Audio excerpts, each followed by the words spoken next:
Florida police are now investigating a case of extreme bullying online. It all began after an 11-year-old girl posted videos on YouTube.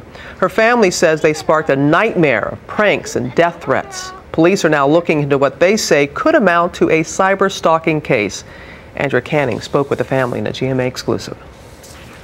My life, okay? Jessi Slaughter's jaw-dropping YouTube videos are so controversial. You know what? I'll pop a Glock in your mouth and make a brain slushy. They've made her the victim of death threats at just 11 years old. You know what? To say that you guys have ruined my life. No, I would never think it would got to this point. Now speaking only to GMA with her parents, Jean and Diane, it's the first time the 7th grader has been out in public since her videos ignited a firestorm. I will post some in the bar.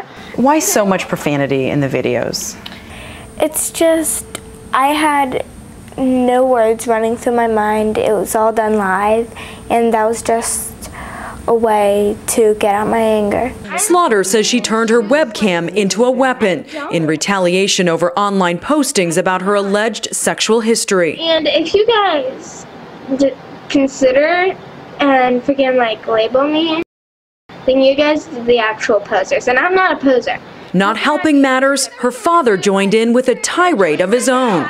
This is from her father. You bunch of lying, no good punks. And I know who it's coming from because I backtraced it. As a father, I was just trying to support my daughter and get people to stop hating. Their retaliation, now seen by more than 1 million viewers, only made the taunting worse, taking cyberbullying to a whole new level. When this first started, we were very afraid.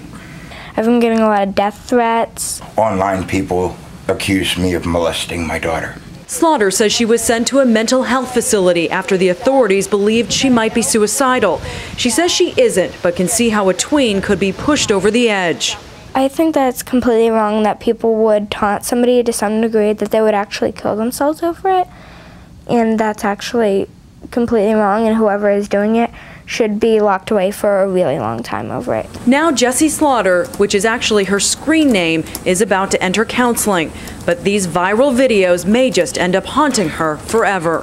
For Good Morning America, Andrea Canning, ABC News, Palm Coast, Florida. And again, she was using her screen name, not her real name. Joining us now to talk about what parents and families can do to deal with extreme cyberbullying, we have our internet security expert, Perry Aftap, joining us from, looks like you're in San Francisco this morning. Good to see you, Perry. And family therapist. Always good to see you too. Great. And family therapist Terry Real is here with us in the studio. Where do we begin? Oh man, what a case. What a case. It's just amazing. And Perry, I know that you have spent a lot of time looking into this, but this just seems so out of control. Well, I run StopCyberbullying.org, as you know, Robin, and the internet safety charity Wired Safety. And a lot of kids are frustrated, and their parents are frustrated, so they don't know what to do. And sometimes you get things like this. But when you do this, you're the next cyberbully. So what we need to do is teach parents what to do and teach kids what to do when it happens. Well, let's teach parents right now what to do, because you saw her father, this little 11-year-old's father, on video too, screaming. His daughter is crying. Tell us the proper way to respond to cyberbullying. Absolutely. Stop, block, and tell. You teach your kids to stop and not answer back, not reply, not post anything online. To block the person or the message, and to tell a trusted adult. Then the adults have to be trustworthy.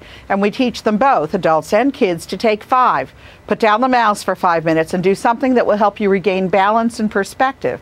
At some point, we need to have an adult in charge. Yeah, we do. Well, Terry, I know you're sitting over here just wanting to, weigh in. Yeah, I mean, this is about violence breeding violence. You know, the whole culture of kids, and I know it's been said before, but rap music, the way she speaks about putting a Glock in somebody's mouth, it's about retaliation breeding retaliation on all sides, but the whole thing just gets so blown up because of the internet. Well, tell us how this can affect, you know, she's 11 years old. We see teens that are doing this too. The effect that it has on them, because the internet, you can be anonymous.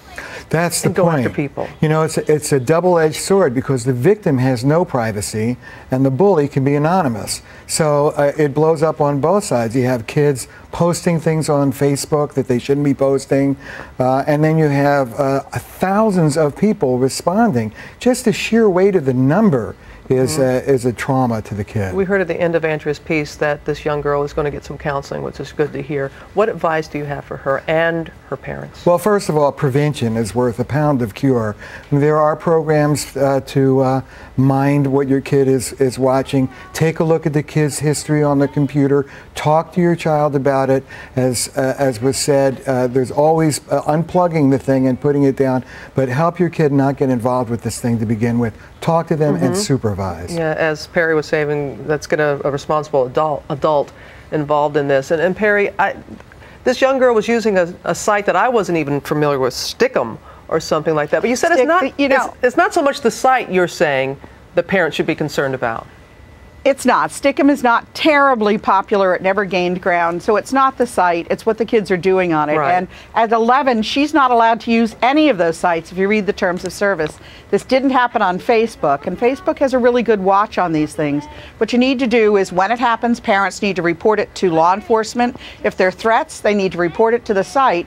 And if they need help, they need to come to wiredsafety.org, where my volunteers can help them handle what's going on. But bottom line, don't overreact. Don't try to take it into your own hands, and make sure you know what your kids are doing online and how to make sure they're a little safer. No, you are doing such phenomenal work as always, Perry. Thank you. And Terry, what's your bottom line? Bottom line is, I'm great. It's great that this kid is getting some counseling.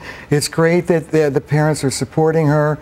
This is a trauma, and it needs to be taken seriously. All right, Terry, good to have you here with us. Enjoy your day in San Francisco, Perry. Thanks again. Thanks a lot, Robin. For your excellent work. And for advice on what age to start talking to your children about cyberbullying and more tips about having that conversation, which you so desperately need to have, go to our website, abcnews.com/GMA.